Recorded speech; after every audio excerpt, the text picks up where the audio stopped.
And so to know that there was so much hatred, and so much backlash, it was hurtful.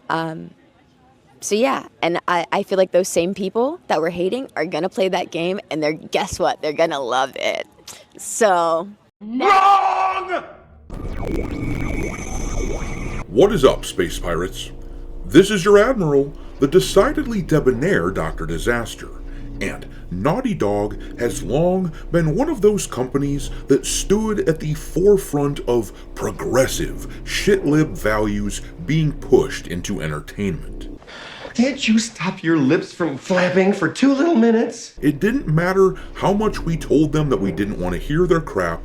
It didn't matter to them at all when we said that we just wanted to play video games and not have all the messaging rubbed in our faces like a dirty diaper. The Last of Us 2 stands as a perfect testament to everything that Naughty Dog has become in recent years, taking a beloved older game franchise, hollowing it out by killing one of the primary characters that everyone identified with, and then forcing players to use the roided out woman that killed him in order to prove some kind of progressive point that women can do everything that men can do, and if you didn't enjoy using Abby, and if you didn't agree with Ellie sparing Abby at the end of the game, then apparently that was just you being some sort of misogynist.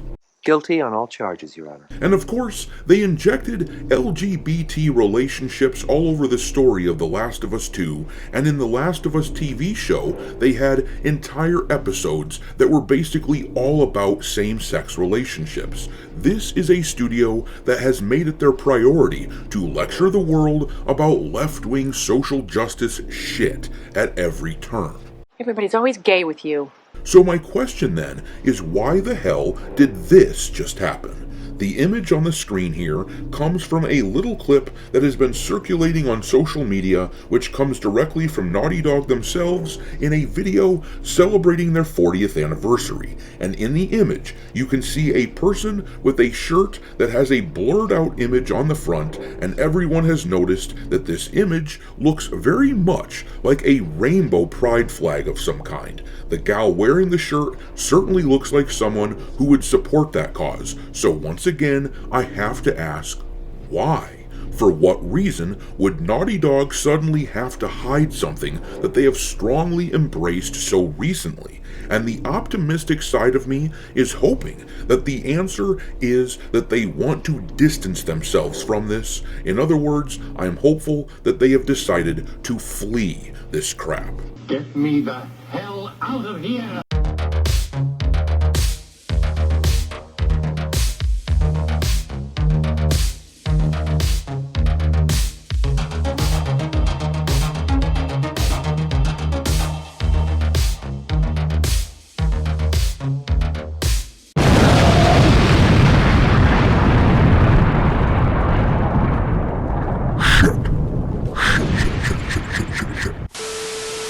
Alright, me hearties, make sure that you hit the like button on this video and subscribe to the channel if you haven't done it already. We've just passed another subscriber milestone, so it is already time to ask that burning question once again. How many assholes we got on this ship anyhow?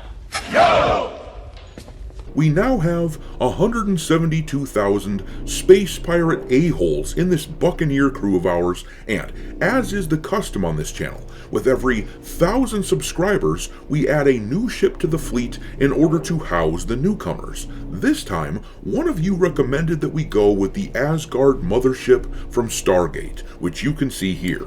If anyone else out there has suggestions for future ships to get added to the fleet, drop them into the comment section and I will add them to my long list. Super chats get bumped to the top of that list along with the other super chats, and also, for your reference, I will be adding an alphabetized list of the ships already in the fleet to this video's description. But anyways, thanks for being here everyone, and I will do my best to keep earning your viewership. I knew it, I'm surrounded by assholes. Alright though, let's talk about this blurred out image from Naughty Dog and the implications that this might have. Now, on the one hand, let's be real here, there may be something else that was printed on the shirt that they didn't want their brand associated with. Maybe there was profanity or something like that on the shirt, but it really does look like a rainbow symbol. I'm going to let you see it for yourself though in live action and let you decide what you think it is. Let's look at the actual clip from this video that has been circulating around, and then we will talk about it some more. Meaning? That is the core of our craft, is authenticity. I know our studio will continue to create amazing story-driven, character-based games that touch upon the human experience. Like I said, to me, that definitely looks like a pride rainbow symbol, and if that is the case, then the question is, why the hell would they do this? Why would they hide that?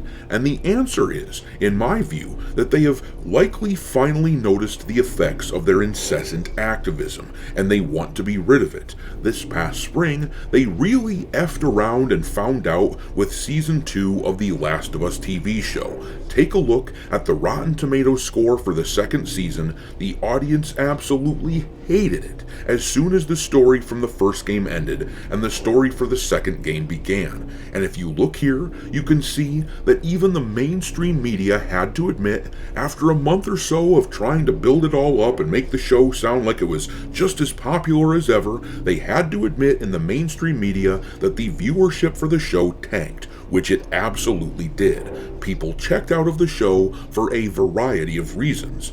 They hated what was done to Joel. They hated the constant, obnoxious, in-your-face LGBT elements, with Ellie doing stupid shit like saying, "I'm gonna be a dad."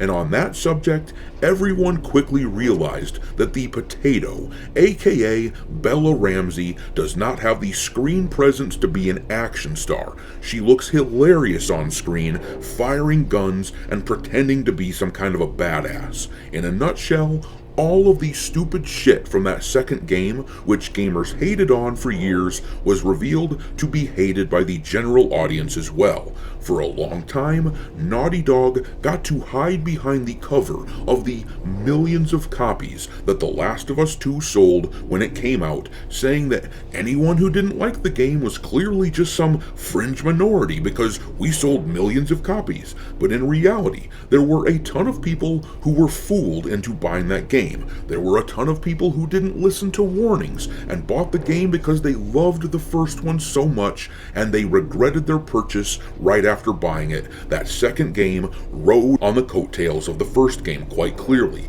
In fact, that second game though was so despised that if they ever do make a third Last of Us game, it will be very interesting to see how well that game ends up selling. I think that they would find that The Last of Us 2 would take a chunk out of their hide, so to speak. And that is why I think they might be distancing themselves from the rainbow flag. Keep in mind that such a decision might very well be coming from Sony and not Naughty Dog. They likely aren't very pleased with how all the politically controversial shit affected Ghost of Yotei, and I suspect that Sony may want to bail on this sort of thing moving forward. And if you want another example as to why they might feel that way, look no further than the most recent Naughty Dog game that was just announced last year at the Game Awards, Intergalactic the Heretic Prophet. The initial reception to this trailer here, featuring the bald and uglified woman, well, you can see that it was not very good. The trailer was released on the official PlayStation channel, and down here you can see that it got 3.1 million views in almost a year, and just behold that glorious ratio, which was damn near 3-to-1. They got 118,000 likes and just a smidgen over 300,000 dislikes. And just look at the comments on this thing. They sell hair as a separate DLC. From the studio that got rid of all the people who originally made those games you loved as a kid and that we will still take credit for. You can really tell this started production in 2020. And yeah, the comments section makes it quite clear that people were not happy with the look of this game. They ripped Naughty Dog apart for their blatant wokeness. This past summer, the actress who plays the main character in this game very snidely declared that we were gonna buy this game anyways. So yeah, and I feel like those same people that were hating are gonna play that game, and guess what? They're gonna love it. So they can be mad. Yeah. But the thing is, I don't believe Sony shares this woman's optimism, and I have to say that this blurred image on the shirt is at least a little encouraging. Unfortunately for Naughty Dog though, distancing themselves from that messaging is not going to save Intergalactic, the same way that it will not save the Last of Us TV show moving forward. What they have to do now is sow the seeds for a future beyond those games and shows and hope that eventually they can win back the goodwill of the fans. But I'm gonna leave it there. What do you make of this blurred image? Drop your thoughts into the comment section below, and we will talk there. Thanks for watching me, Hearties. If you haven't already, your Admiral is inviting you to subscribe to the channel and become a part of the crew. Life as a space pirate may not be glamorous, but there's always plenty of booty.